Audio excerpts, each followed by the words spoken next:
భద్రకాళి దేవాలయంలో శ్రీ భద్రకాళి భద్రేశ్వరుల కళ్యాణ బ్రహ్మోత్సవాల పోస్టర్ను ఆలయ ఈవో శేషుభారతి, ఆలయ ప్రధాన అర్చకులు శేషు ఆవిష్కరించారు.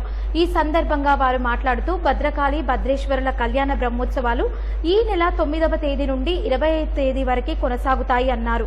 బ్రహ్మోత్సవాలలో అమ్మవారిని దర్శించుకునేందుకు వచ్చే భక్తులకు వేసవి తీవ్రత దృష్ట్యా చలువ పందిళ్లు, చల్లని మంచినీరు, మజ్జిగ, మధ్యాహ్న ఉచిత భోజన సదుపాయం కూడా ఏర్పాటు చేశామని తెలిపారు. బ్రహ్మోత్సవాల్లో భక్తులు అమ్మవారిని దర్శించుకుని అమ్మవారి కృపకు పాత్రులు కాగలరని ఆలయ ఈవో శేషుభారతి కోరారు. మే 25 దాకా 10 రోజుల పాటు వరంగల్ మహానగరంలో స్వయం వ్యక్తమై దర్శింపవచ్చిన భక్తుల బాలిడ కోరిన కోర్కెలకు బంగారమవుచు కొంగు బంగారమవుచు ఈ లోకాన్ని అనుగ్రహిస్తున్న భద్రకాళి భద్రేశ్వరుల యొక్క శ్రీకళ్యాణ బ్రహ్మోత్సవాలు వైశాఖ శుద్ధ పాడ్యమి నుండి వైశాఖ శుద్ధ ద్వాదశి వరకు నడుస్తాయి.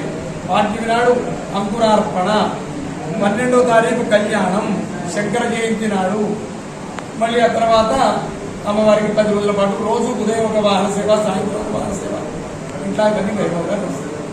భక్తులందరూ పాల్గొనాలి, అందరూ అమ్మవారి ప్రసాదాన్ని స్వీకరించాలి. మన భద్రకాళి దేవస్థానంలో 9వ తారీఖు నుండి 20వ తారీఖు వరకు నిర్వహించబడుతున్నాయి. మరి వారి కొరకు ప్రతిరోజు ఒక్కొక్క రకంగా ఉదయం వేళ మరి సాయంత్రం వేళ ప్రత్యేక వాహన పూజలు జరపబడతాయి. మరి అమ్మవారు నిత్య అలంకరణలో, ప్రత్యేక అలంకరణలో అమ్మవారు మనకు వ్యవస్థితమై కనిపిస్తారు.